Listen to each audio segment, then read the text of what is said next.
Karibu tena mtazamaji wa BM Media. Leo tutakuhabarisha kuhusu safari ya Yona. Kisa cha Yona ni mojawapo ya visa maarufu na vya kufurahisha katika Biblia. Yona alikuwa nabii wa Mungu, lakini tofauti na manabii wengine waliokuwa tayari kutii wito wa Mungu mara moja, safari yake ilianza kwa uasi na kukimbia. Wito wa Mungu na kukimbia kwa Yona. Mungu alimwita Yona na kumpa kazi maalum, mstari wa kwenda Ninawi, jiji kubwa la Waashuri, na kuwatangazia ujumbe wa hukumu kwa sababu ya uovu wao mwingi. Ninawi ilikuwa jiji lenye sifa mbaya kwa ukatili na uovu, na Waashuri walikuwa maadui wa jadi wa Israeli. Labda kwa sababu ya chuki yake dhidi ya Ninawi, au labda kwa hofu ya kile ambacho kingemtokea, Yona aliamua kutotii amri ya Mungu. Badala ya kuelekea mashariki kuelekea Ninawi, alishuka hadi Yopa na kukuta meli iliyokuwa ikielekea Tarshishi, upande wa magharibi kabisa, akikusudia kukimbia kutoka uwepo wa Bwana.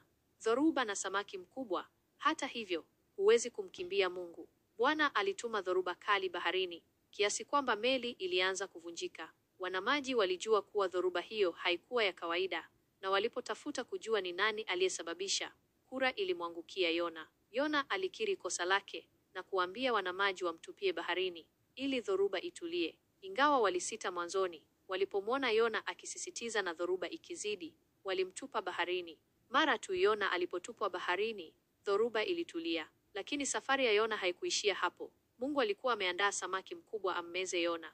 Yona alikaa ndani ya tumbo la samaki huyo kwa siku 3 na usiku 3.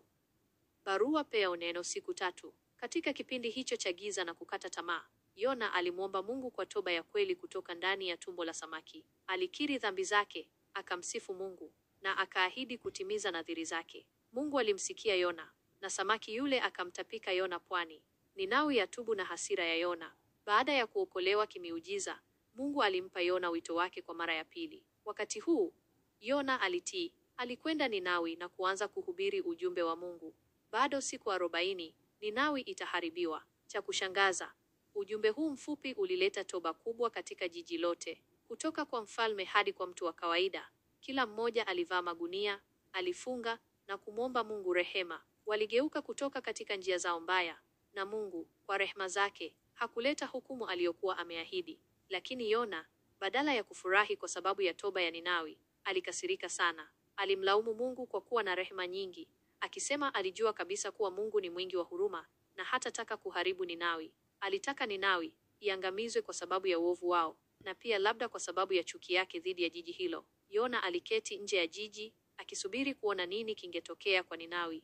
Somo la huruma ya Mungu. Ili kumfundisha Yona somo kuhusu huruma yake, Mungu alianzisha mmea wa mbigili uliomfunika Yona na kumpa kivuli, akifurahi sana. Lakini asubuhi iliyofuata, Mungu alituma mdudu aliyeudhuru mbigili huo, na mbigili ulinyauka. Kisha Mungu akatuma upepo mkali wa mashariki na jua kali, na Yona akazimia kwa joto, akatamani kufa. Mungu alimuuliza Yona, "Je, una haki ya kukasirika kwa ajili ya mbigili?" Yona akajibu, "Nina haki, hata kufa." Ndipo Mungu akamjibu Yona, "Wewe umehurumia mbigili, ambao hukuufanyia kazi wala hukuumea, uliochipuka usiku mmoja na kutoweka usiku mmoja. Je, mimi nisihurumie Ninawi, jiji kubwa lenye watu zaidi ya 120,000, wasiojua kupambanua mkono wao wa kulia na wa kushoto, na pia wanyama wengi?"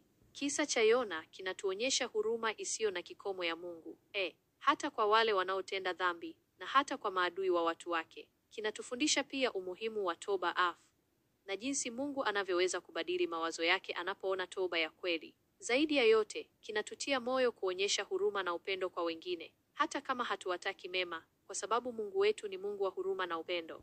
Tafadhali usisahau kusubscribe channel yetu kwa mafundisho ya kibiblia.